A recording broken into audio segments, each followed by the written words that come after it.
Hello, and welcome back to the Fire Emblem playthrough. Me, the Jonin Monkey. And me, Sven the Crusader. Last time, the Marquess of Lowers just mysteriously ran off during the fight, and now we're basically just sitting in his castle wondering where the hell he's gone to. Yeah, we're sitting, twiddling, all that good stuff. Yeah. Although, thankfully, that twiddling will lead to something pretty cool in this chapter. Which is given away... I look forward. Yeah, which has basically been given away if any of you read that title. Don't look! Hopefully they're too busy concentrating on us talking.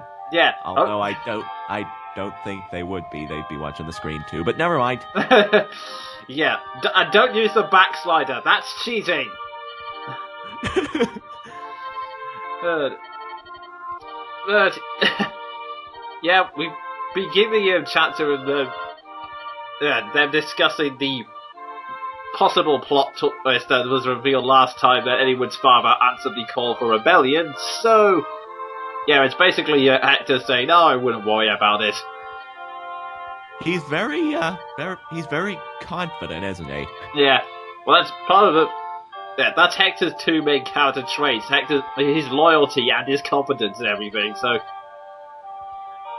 and the fact they're willing to mow down soldiers who just get in his way. Yeah, that's another element they like to praise. It's got, I don't like that's the whole thing that's supposed to balance out the fact that anyone's a naive pacifist, essentially. Yeah. And now Marcus is our messenger. Well, a messenger for a messenger. Man, that's one hell of a demotion. Yeah. Oh, it's better than what... it's the only useful thing he'll be doing throughout the rest of this playthrough, but anyway. Well, at least he has some job, even though I could care less if he did, really, so I don't know why I bothered saying that. And now... Yes, this is the thing we're looking forward to. This is the we finally get to reunite with the Kaling crew. So, Len Ked's saying, who you should all be pretty familiar with. If not, go back and watch the rest of the parts of this playthrough. Yes. That or play the game yourself. Either one works. Yep, definitely. So yeah, Kaling's now under attack, Halson's injured and locked inside, and they're basically wondering who to send out to get to get reinforcements. Pretty much, yeah. And, well, this is our first candidate. Yeah, I don't trust that somehow, although then again, that would keep him out of battle, so... True. But Florina's our second candidate, and we all know I'm a Pegasus Knight fanboy, so... Yeah, you can keep this is going. I actually do like the fact that they're more the first thing they bring up is, Florina, aren't you scared of men? Not the Florina, aren't there arrows around that can most likely kill you with one shot? And furthermore, aren't there ballista around? Yeah. But yeah, this is essentially what the chapter there is.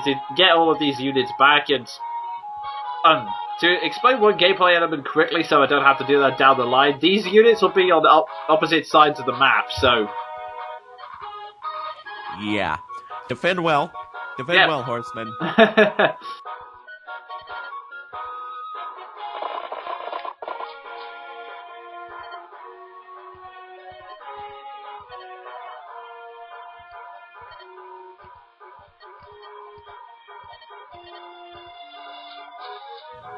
And look, who just happens to be here at just the right time?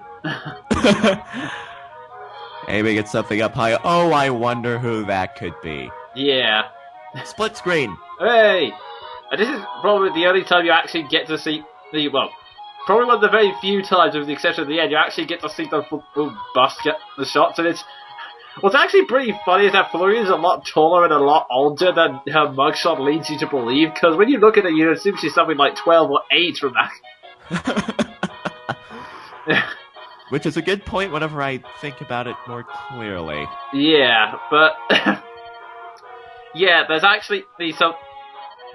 this scene actually plays out a little differently depending on which characters to be made star, whether you're playing through Eddiewood's story or Hector's story, and for the twist on Hector's story, I'm gonna save it for a little later, because it actually plays a part of a support conversation I will be activating.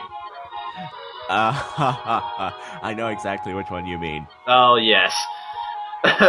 Then again, I would, because I've played through this game about 100 billion times since I'm a nerd. Oh, I've played it just as many times. Anyway, now we're finally to the preparation screen. Yeah, and you may be wondering why I'm showing this screen, but I'm now going to show a glorious moment where we both take both markers off the bench, and let's see, get onto it. Sarah!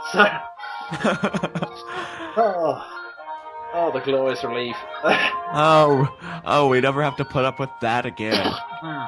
Yeah, sorry Sarah fans if any of them exist, but we're going with Priscilla from now on, so... Just looking at fanfiction.net. Great secret. There are fans. Yeah. And all of them like to pep them up with work, which is actually kind of sad, but... And it makes you really feel sorry for the poor guy. Yeah. Yeah, briefly, like the shot like a shot you saw there,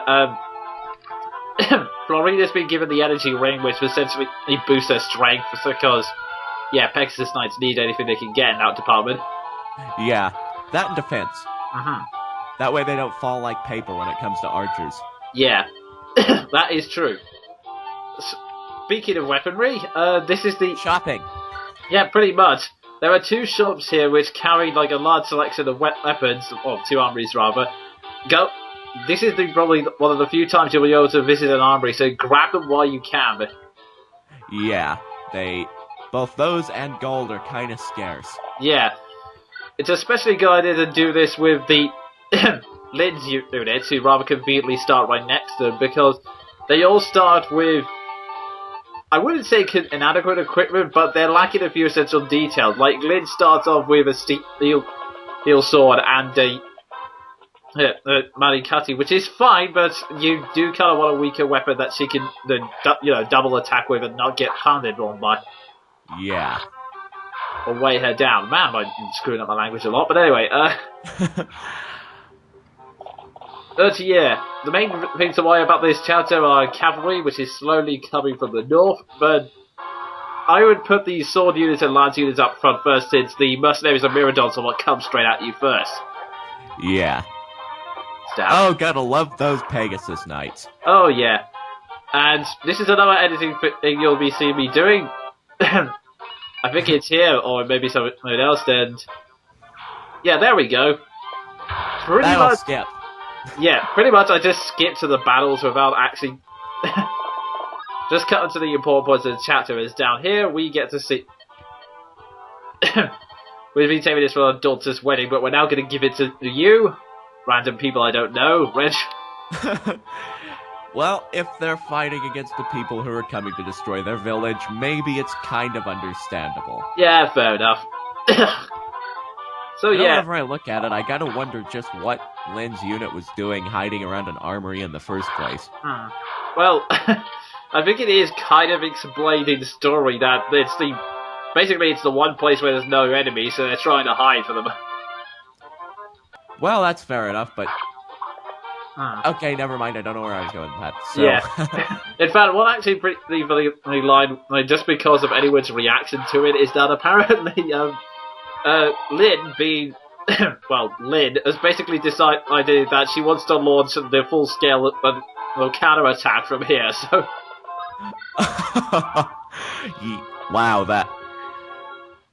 Wow, Elliott's the only member of the main crew that is not overconfident. Yeah, pretty much. I mean, even anyone's reaction is, I'm glad they're safe, but what? That is more or less what his reaction is to the whole situation. So, yeah, there are a variety of units, so it's a matter of dealing with them one by one. Like I said, the swordsmen tend to reach you first, then it's archers and mages, followed by the cavalry, as you just saw there. Yeah, and as Guy is feeling down there. And yeah, there's also one thing I'm pointing out there. There are bandits who come straight from the northern mountains, so it's good to have one or two units by there because otherwise they will go straight for Merlinus and you'll be a whole lot of trouble. Yeah, which makes sense because they're bandits and he's a big shiny merchant. You couldn't ask for a better target, really, could you? Yeah, particularly if he's undefended, because what idiot leaves the merchant tent undefended? Anyway, moving on.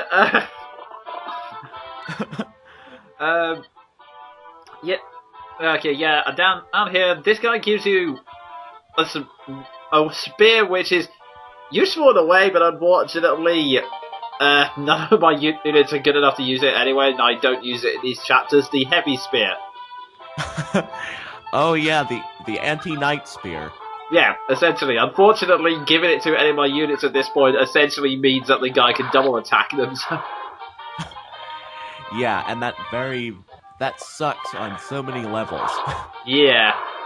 So again, we're going through an ass-kicking montage. Best kind of montage ever. Yeah. As you can probably tell my strategy from the brief glimpses you can see on the map, essentially just having everyone move as a big group, trying to meet towards the center point, then go upwards. Which is actually a very viable strategy in any situation. Yeah, that tends to be the main strategy I use in Fire Emblem, just generally have units move around in big groups. Which, yeah, if you can't penetrate them, there's no real way you can go wrong. Definitely. And, yeah, Dorcas is getting a very strong sense of deja vu. Oh, yeah. Now so am I. Yeah, I think we all are, in a way. Oh, and speaking of deja vu... Crotch shots. Yeah. Oh, how you've missed those old jokes. Oh, yes, my favorites. And we're probably going to make them several more times throughout this playthrough. Don't you just love it? Well, it gives us something to talk about. True. Which is really disturbing in a way. Oh, dear. 30... Yeah, this comes the onslaught of cavalry and archer units, like I said. Well, good thing there's forests, because otherwise we would be feeling the hurt right now. Yeah, like Guy is right now. Yeah, kind of like poor Dorcas in the chapter that we mentioned. Yeah, and now currently, because eventually... That. What a great and wonderful battle that was. Yeah, I still can't get that one guy. I gotta say, I love the montage mode. It just seems so funny to skip to the same thing. Yeah. No one! Oh yeah, and he wonders why we're gonna be benching him. Yeah. Lowen's day will come, I assure you of that. So, after Lynn castrates this poor guy... Oh, that never ceases to be so wrong, and yet so funny at this point. Yeah, and now Ken shows Lowen how it's... Oh, no, he doesn't. There we go. Finally. Someone can actually hit the guy. And so it's up to Matthew, the competent one, to finish the job. Oh, outmatched by a thief. Yeah. That's gotta hurt. Hector! Yeah. Yeah, unfortunately, in fairness to Hector, it's kind of bad strategy because this is a pro tip. Look at what weapon they're using. Because I'm a numpty and put Hector up against the sword guy when he's standing in the forest.